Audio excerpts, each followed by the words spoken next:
your psychiatrist? Does he beat around the bush? What's he prescribing you? Lexapro, Xanax, it barely lets you function, but you can at least manage a dose to dull the panic. But now you never smile. The kids can't get you to play, so they feel like they're on trial. What's up, everybody? I'm Skullz, and today we're going to be reacting to the 12-minute joke by Gene Macdonald. I've never seen any of Norm's stand-up. I've seen him in interviews.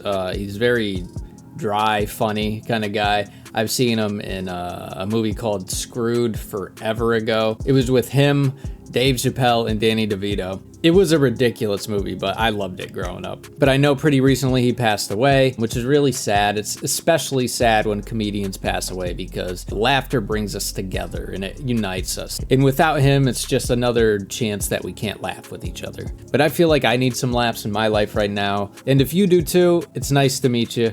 I'm glad to have you here. And let's have some fun. But I'm gonna skip my whole spiel. I don't feel like doing it tonight. Let's just all enjoy his craft. Now listen, man, I like the news. You guys like the news? I always watch the news, and I'll tell you something about the news. I don't understand it. But it's for some reason I watch it. I don't even know why, but I think I'm supposed to or something. So I'll watch it, and then the guy will come on and he'll go, anyways, today the deficit. And then I'll go, I've heard that word. And the guy goes, today the Dow Jones NASDAQ Composite Index is down. And then I go, that's not good. Down. Up. I like when it's up. That's my opinion on the...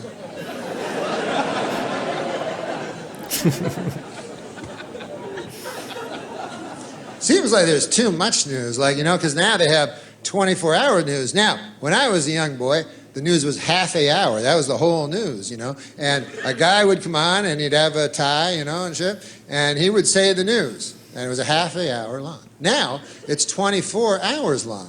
Now, it turns out that back in the old days when it was only half an hour, they had it about right. That's about all the news there is. That's the truth.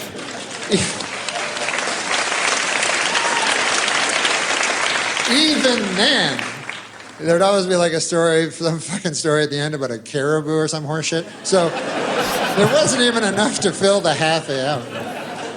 But 24 hours, way too long. So they have to keep repeating stories all the time and everything, and they'll make up stories, you know. They do that a lot, make up things that aren't really news stories, but they have to, you know, fill the 24 hours, you know. And the one I noticed that they make up a lot, this is the latest one I've seen. I see this all the time on the news.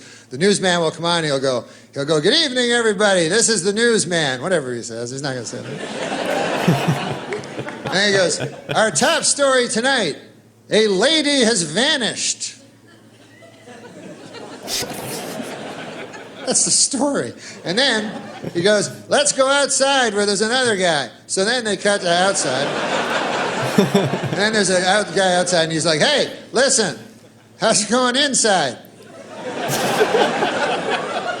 We're outside and we found out about this lady that vanished. Her name was Janice, and they found her car here in the Taco Bell parking lot.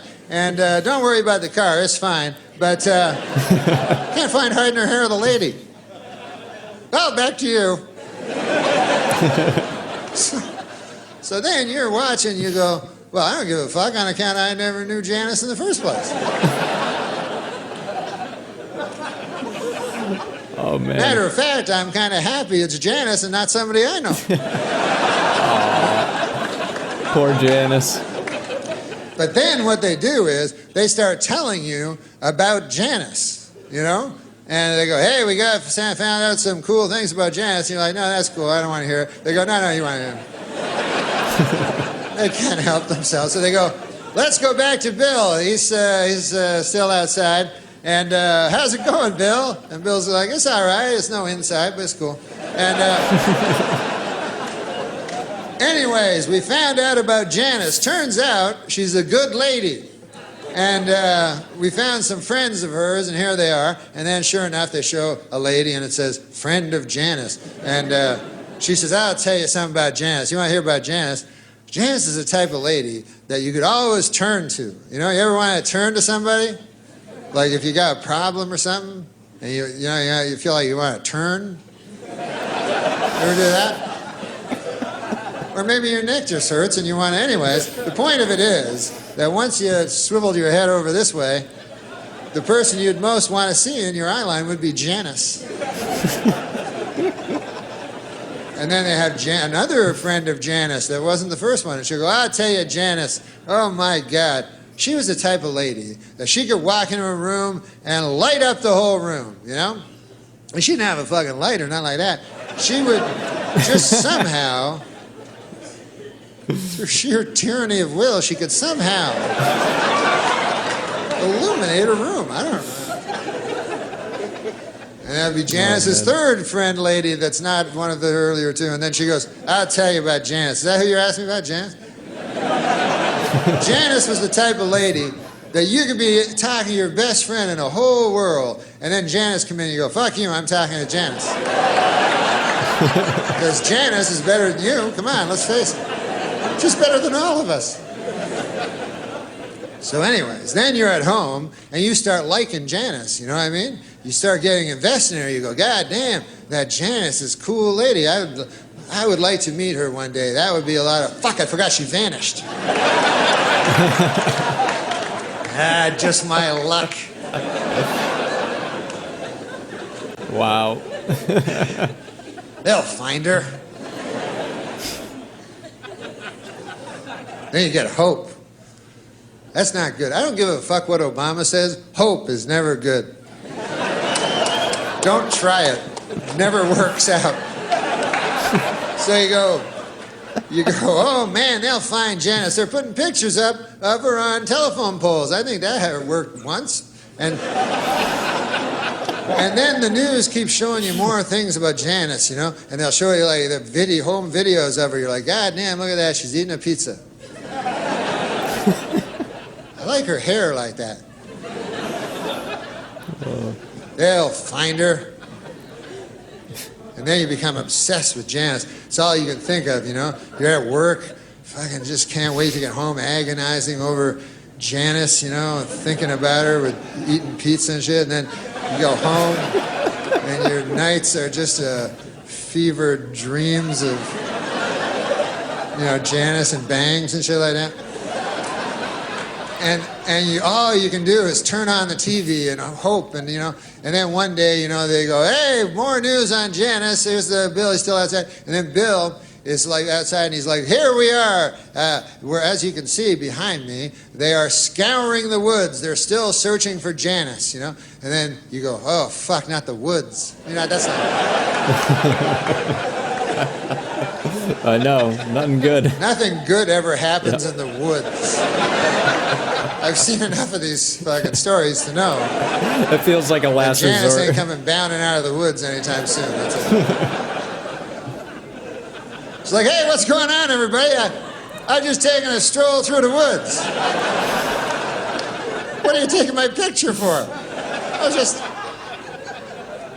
take a stroll through the scraggly woods.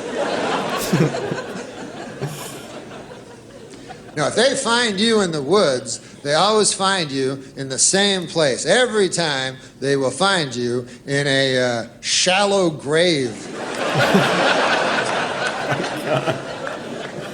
Oh, that's awful. I don't know why they don't just look there in the first place. If I was the police chief, I'd go, listen, I want every shallow grave in the vicinity checked out. I want to clear up this case by Tuesday on account of I'm running for DA or whatever. But doesn't shallow grave seem a mite rash?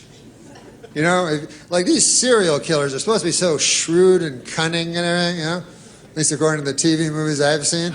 And but then when it comes time for the grave, they get a little hasty, you know? Oh, there you go, 3 twigs and a leaf. That ought to do it. That doesn't look like Janice anymore. I don't recall Janice ever wearing 3 leaves and a twig. Oh, well. Guess I'll go home and await the authorities now. gotta prepare these things, you know? You gotta be a little smarter than that. You know, what I would do, and I would never, ever kill a lady in cold blood. I wouldn't. I know I say that now. I don't really know. I can't predict the future, but I don't believe I know there's no river long enough doesn't contain a bend, but I believe that right now, and it might just be vanity, I don't think I would kill a woman in cold blood. But if I did, I would plan it out very carefully, you know, because there's a lot at stake. You know, you think about it, you probably, you know, lose your job. I don't know what happens. That's a blemish on the old CV, you know.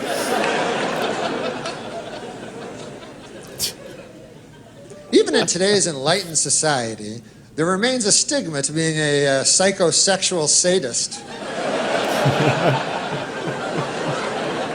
But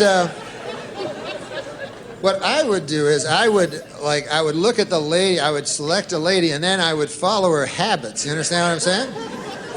Like I would watch her very carefully, you know? All right. I go, hey, I noticed that every day she goes to that cheese sandwich shop, and then she comes out with a little paper bag. I'll bet you anything there's a cheese sandwiches in there. You know?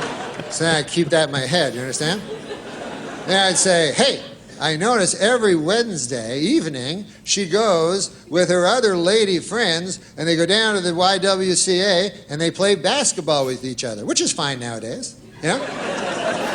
So what I would do is on Wednesday I would go down to the YWCA and what would I be holding in my right hand in the parking lot but a cheese sandwich. So then she would eventually come out of the YWCA, you know, all sweaty with her, you know, her ridiculous three-colored ball and everything there, you know. And then I'd be standing there. And then she'd go, hey, what's in your right hand? And I'd go, nothing. I'd be coy, you know. And she'd go, there's something in your right hand. I'd go, listen, lady, who knows more about what's in their right hand? You or me? I believe, oh, this. Now, this is just a cheese sandwich. Why, you like them or something? I got a whole fucking van full of them over there. Right over there. Yeah, that craziest looking fucking van you ever saw? That's filled with cheese sandwiches.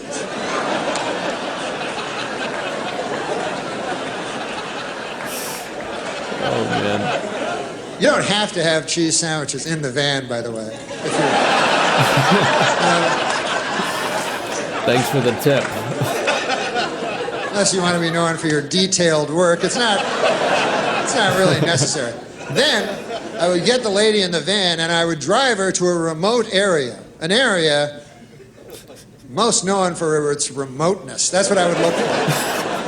And anyways, I'd take her to the remote area where I had constructed a shed. And then I would get her in there and I would do that thing that makes me feel like God. And then her screams would just bounce off the walls and echo out into nowhere and never touch the ear of civilized man again. And then I would take her body to the woods and bury her in a very, very, very deep grave.